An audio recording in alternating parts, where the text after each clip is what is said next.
going on? Welcome to the SEC. I know. Good.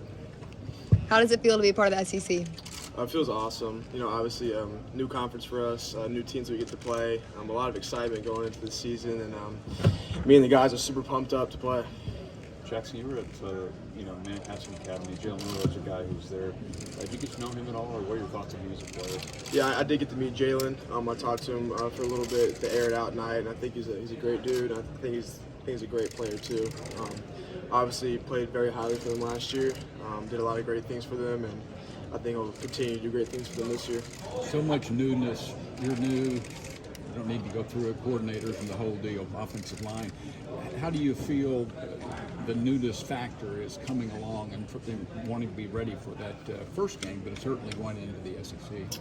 Yeah, we do have some new guys, but at the end of the day, we've all been grinding in the spring ball. We all went through spring ball. We've all been grinding in the off season this summer too, and we have some new guys, but these are guys that we got from the portal too that have experience elsewhere, and we don't have we have some guys that it's the first time playing, but we also have some guys that have played other places and will do big things for us. Jackson, what was that experience at the Manhattan Academy like for you? It was awesome. It was my first time going. Didn't know what to expect. Honestly, a little nervous going there just because I only knew Dylan Gabriel there, and we roomed together. But overall, learned a lot. Had a great time coaching the kids and beating on the other quarterbacks. You guys have a pretty reunite with Dylan and spend a few days on the mat. For sure. For sure. Jackson, beyond the on-the-field requirements, what about the sort of off-the-field leadership that you need to do to lead a team like Oklahoma? Not just any team, but a team that expects to win, to compete for championships. What would you need to do to prepare for that job? I think my biggest part of leadership that I focused on this offseason was being a vocal leader, stepping up and through conditioning or working out or whatever, just being vocal for those guys and picking them up, and even if we're in huddles with each other, just kind of leading those guys, telling them how things and how we operate, and just kind of showing them the way things are done. Jackson, what are you thinking about your first starting game at Texas OU? It's going to be awesome. The environment last year was unbelievable. I've never been in a game like that before. I'm just walking out and seeing half of it orange and half of it red. It's really special, and I'm really excited to start in the game this year. Jackson, you got the #1 running back in the country in the recruiting cycle last year, Taylor Tatum. Have you had the opportunity to kind of meet him yet? What kind of impact do you think he could bring to you guys for the next few years? Yeah, for sure. Taylor's been with us for a couple months now. Got to meet him, as a player and even as a person too, and just sat down and talked to him, and I think the world of him. I think he's going to be big for us this season too. Jackson, you talked about the preparation of being the guy going to this offseason, kind of what it's been like taking the reins officially. It's been good. Obviously I had that start in the bowl game, and it wasn't. The results weren't as planned, obviously, but going into that game, it was a little different. Being QB1, all those guys had Dylan as a quarterback the whole year, and it was a little different. It almost felt like I was kind of taking DG's role from him last year. But going into this off season, it's been huge for me to build chemistry with those guys, and like I was saying with the leadership earlier, just being more of a vocal leader for those guys and really bonding with them and just kind of gelling as a team and as an offense. What's it been like getting to know Branson Hickman this summer? Obviously, you guys will be spending a lot of time together on the field. For sure. It's been good. Met him for the first time after our spring game and hung out with him that night, and from there we've just been building our connection. There's not a lot of team that we do in summer, obviously, but once fall camp starts, that connection will really ramp up. When you have a guy like him that's been a 3-year starter and has played 3 snaps, is there a certain level of comfort that comes with it for you as a first-year starter yourself now? Yeah, for sure. Just knowing that the guy snapping me the ball and basically controlling the O-line and has that experience is very comforting for me, and just I know that I can rely on a guy like that. You have one of the most talented wide receiver groups in the country, arguably. What can you say about them, and how have they helped ease your transition into that starting role? They're extremely special, and I think my biggest thing I could say about them is that it's a deep group. We do have dudes, like we have our starters, but if any of our starters had to rotate out for some reason, I have full confidence in the people behind them that they can go out and catch a deep ball for a touchdown or just make the important plays that we need. Jackson, how do you think the SEC away games are going to be different than the Big 12? It's hard to say. I've only been in college for a year, but I mean, all those atmospheres. I grew up watching SEC ball, and I know those atmospheres are different. Bigger stadiums, more capacity. Obviously, it's going to be louder when it comes to that too. And for our guys, it's just big on focusing on ourselves and just not on the crowd noise or any outside factor for the Jackson, when Jackson, you went and looked at that Arizona tape, what did they do effectively against you? And then what did you learn from that game that maybe has helped you improve? For Arizona, they did a great job mixing up some looks. Whether that's attacking, certain concepts that we run or recognizing certain concepts and jumping routes. They just did a great job scheming against us and game planning. Big props to them and their coaching staff. They played a great game. But for us, for me, it's the turnovers were unacceptable. You can't have that, especially not coming into the SEC, into this conference. That's something that I had to learn after watching the game, just studying the film, seeing what I did wrong, whether it's timing or even just a poor decision too, just kind of learning from it and at the end of the day, you learn from it, you move on from it, and we're gonna be prepared for the season. Actually, speaking of SEC away games, your first one is at Auburn this season. How familiar are you with Auburn here in your stadium, and what kind of challenge do you expect that game to? Yeah, I've never been to the stadium before, but when I was at the Manning Passing Academy, I was talking to Carson Beck about it, and he claimed the place was cursed. So no, but I'm really excited. First SEC away game. I grew up watching Georgia-Auburn games on the TV, so I know how special that stadium is. I've got friends that are Auburn fans. They tell me about it all the time, so I'm super pumped up for that game. Is there an SEC venue that you're looking forward to competing in? If you play at night, I'd say Death Valley for sure.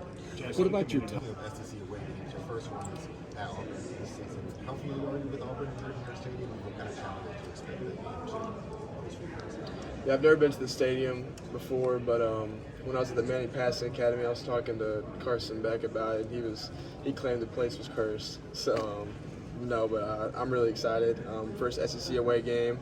I grew up watching Georgia-Auburn games on the TV, so I know how special that stadium is. I've got friends that are Auburn fans. They tell me about it all the time, so I'm super pumped up for that game. Is there an SEC venue that you're looking forward to competing in?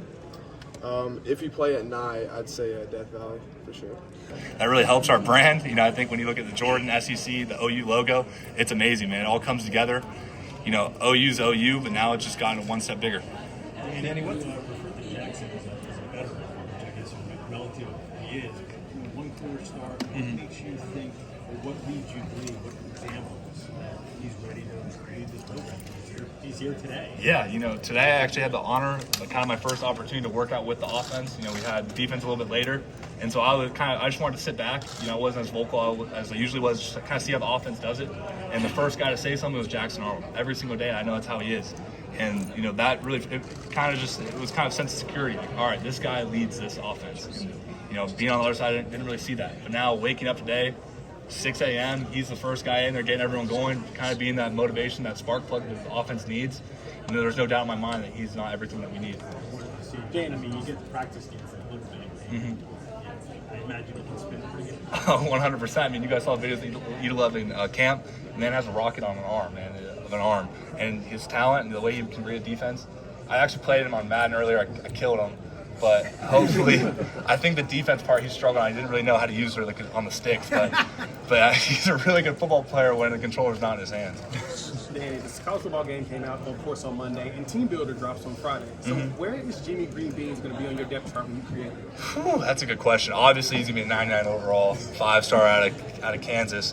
I think every team's going to be offering a lot of money to get Jimmy Green Beans, maybe a few million. So hopefully I have the chance to try and get him on a roster, but a guy like that, man, it's going to be tough. You just spent a lot of money on your son?